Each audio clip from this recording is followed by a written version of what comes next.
decades, more children have died of gun violence than on-duty police officers and active military combined. So I have just one question. Why does this keep happening? We have had shooting after shooting after shooting for decades, yet we don't ever seem to do anything about it. Screw that. I'm done. I refuse to raise my future kids in a world where they could be shot in their kindergarten class. The world that our parents live in now. No other wealthy country experiences this level of gun violence. I cannot be convinced that this is an unsolvable problem when we are the only country with this problem. Everyone else has figured it out. I am sick of thoughts and prayers. I want bills and I want change.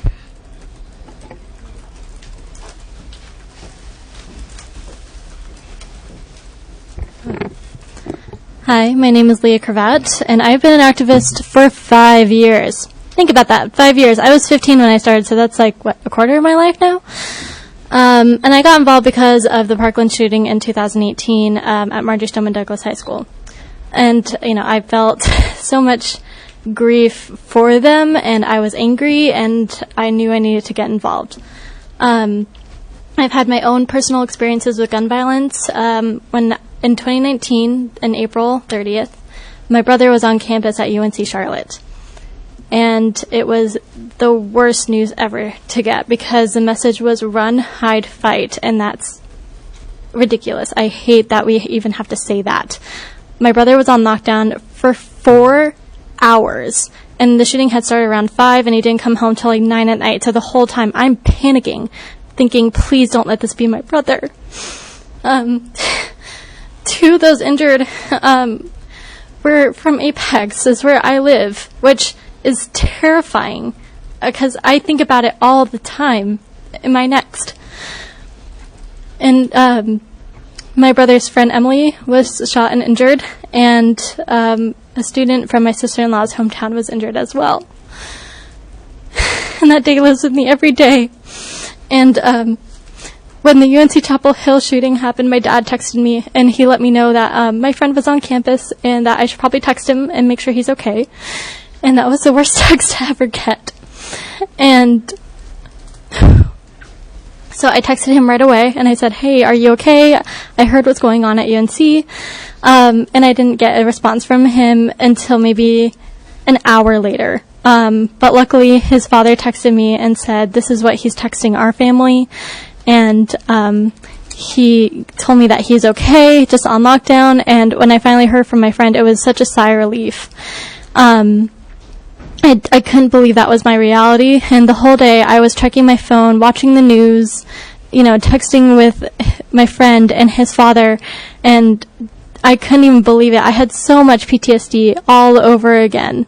And I hate feeling like this.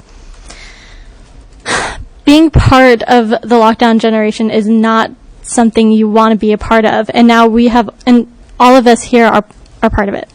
This is not a group. This is not a club that you want to be a part of. Enough is enough. No more silence. End gun violence. We need to pass common sense gun legislation. We need to pass background checks, red flag laws, ban assault weapons. Because we can't keep living like this. This should not be our reality. Thank you.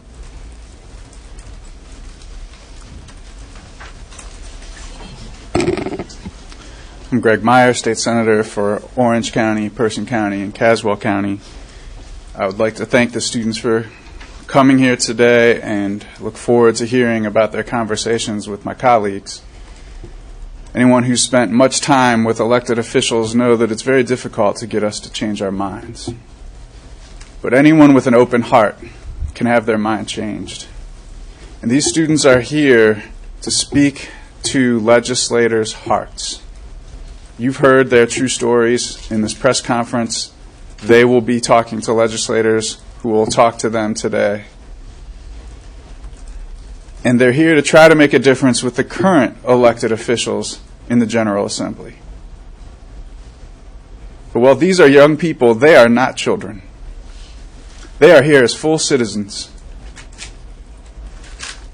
People who are going to our schools and who will also show up at our polls.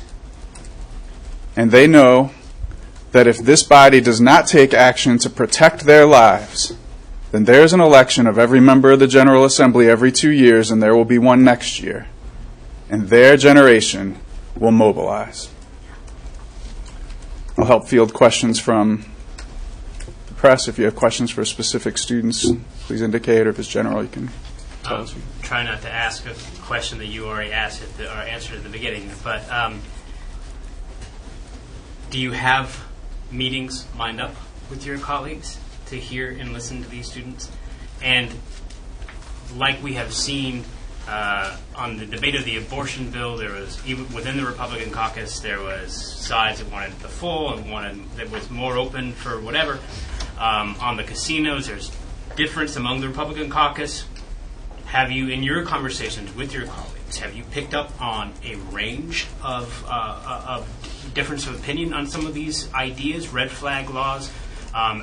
Is there wiggle room? Is there an openness that you have seen from your Republican caucus to actually listen to some of the things that you're talking about today? There's always a range of opinion in any group of legislators. Any single party has multiple opinions within it. There is not openness from North Carolina's Republicans to hear any bills that bring common sense gun safety laws to the floor. I've been here 10 years. We have introduced the legislation. This year we ran numerous amendments to gun bills that were presented to us. All of them were either tabled or defeated. There is not common ground in the current legislature. That is why we either need open hearts to turn into changed minds, or we need elections to change the bodies in the assembly. So this is a question for Rose Hoban from North Carolina Health News. This is a question for any of the students. Have any of you done anything like this before? Walked come to the legislature, walked the halls, any of this kind of, and so what's been your experience that time, and what do you expect to experience today? Hopefully to change some minds. So yes, I've been here like 6 times this year, which is kind of crazy. And each time we do talk to them about gun violence. And the one thing we've been told actually by Representative Deb Butler is that the one thing that is hard to sway the minds of the Republicans is guns and abortion. No matter how many times you tell your story, no matter how many times you show up, their minds don't seem to change, but hopefully with this recent shooting happening, maybe something could happen of it. To also answer that question, gun violence is something that I've long been interested in, but until the recent shooting, I've never had the courage to act on it. It was in that classroom where I sat for 3 hours where I decided that I was pissed and that I've had too much of this. And I decided that whatever it is we're going to do, the legislators have to hear us. And that's why we organized today. I know many students who this is their first time in the General Assembly. We're done. And is that the case for the rest? What are you hearing from your fellow students? Are you hearing that same sense of okay, we're over this, we're going to get active? All the people on my campus that I've talked to have said that their opinion on gun violence has dramatically shifted in the recent days. I have seen a shift in my friends. I have watched people who I know who are neutral about gun violence really start to care about it. I hate to say it, but when something happens to you, it changes you. And I've seen that change in my fellow students. And that change is going to come to the polls. Tell them about the rally at 2 o'clock and the students will be. So this upcoming, at 1 p.m. today, students will be protesting to demand reasonable, common-sense gun safety legislation. We'll be outside the General Assembly in Bicentennial Mall, and we'll be making our voices heard, because for too long the legislators have been ignoring us. Any sense as to how many students are going to show up today? I can never give you a number, but I can tell you I think it's going to be a lot. Maggie with CBS 7. Oh, sorry. Go ahead, Maggie. Do you have optimism? There's obviously a lot of anger, a lot of hurt. a lot of sadness from all of you, understandably. Do you have optimism that today will make a difference with any of the people you're going to talk to?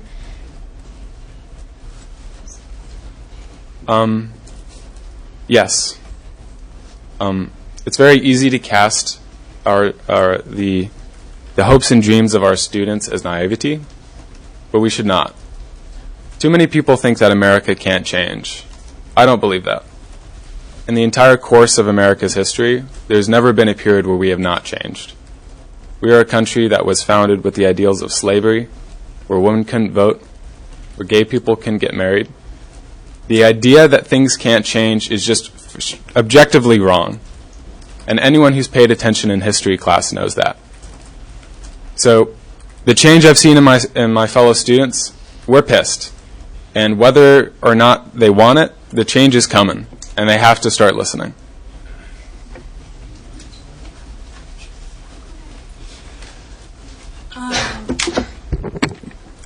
In my experience, I would say that a lot of people don't realize like the actual fear and trauma that you go through until you actually go through it.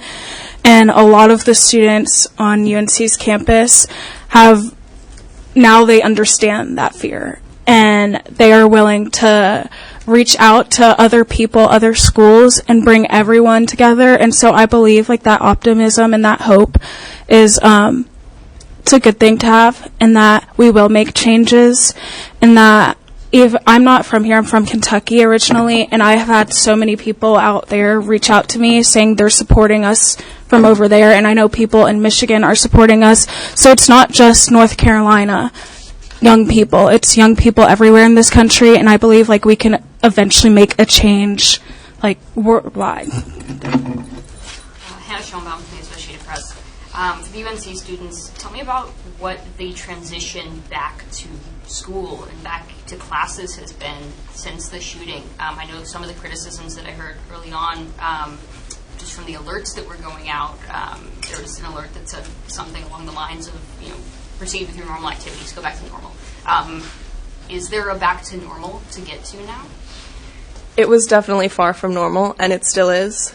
Every day when this comes up, when you have to relive it, it is harder and harder. It was hard the first day after the shooting. I went to the dining hall at breakfast, and it didn't even feel right to smile at people. It was impossible to know what to talk about with your friends. It was impossible to know what you should focus on, what you should do, because suddenly nothing that felt normal and important in the days earlier seemed like it should carry any weight anymore. I couldn't touch my backpack. I couldn't do schoolwork.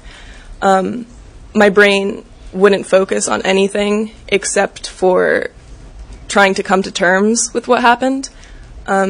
Professors were all very supportive. They gave us space. Many of them made class optional. Many of them gave us extra time on assignments. But especially in the days right after, it felt like you were just living in a daze, just going through the motions, and nothing really felt right. And it was impossible to know when you could start adjusting to normal life, because it felt like something would always be there and you'd never be able to fully readjust. Rose, last one. So, you folks are all talking about electoral action. The elections are a year away. What's your plan for sort of obviously this is very fresh for you. And memories fade, right? And people get back to normal. What's your plan for kind of keeping the fire alive? Well, I know I and my team, we certainly have a plan. I am a student at A&T, but I also serve as the president of the College Democrats of North Carolina. Within the past 5 months, we have doubled our chapter base and mobilized chapters and organizers across the state. So when I say that your seat will be replaced, that is not an empty promise. That's not an empty threat. We are organizing young people around the issues that we know are important to us and important to the society as a whole. And when we see the General Assembly and see legislators who don't agree that certain policies and certain procedures are important to sustain our life, then we will take you down at the poll. You mentioned that memories fade, and although that is often true, memories like this don't fade. And for years and years, you sit thinking about it, and you sit thinking how you can make changes. And a lot of young people are fed up, and they are going to mobilize, especially with a memory like this, sitting for 3 hours, not knowing any information, not getting any updates, and then just getting a text saying return back to normal.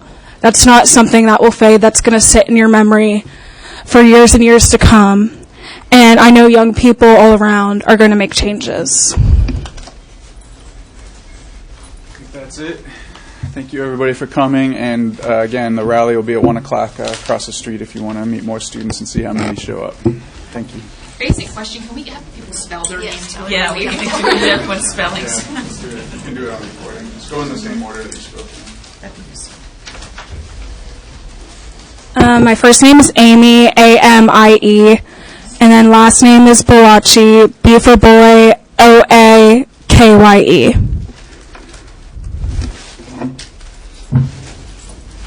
Haley Baldwin, H-A-I-L-E-Y, B-A-L-D-W-I-N. First name Kema, K-E-M-A. Last name Leonard, L-E-O-N-A-R-D.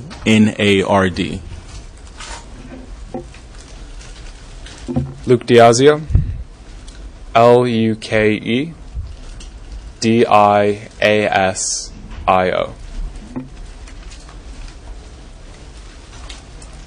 Leah Cravat, it's Leahkre, V as in Victor, A-T.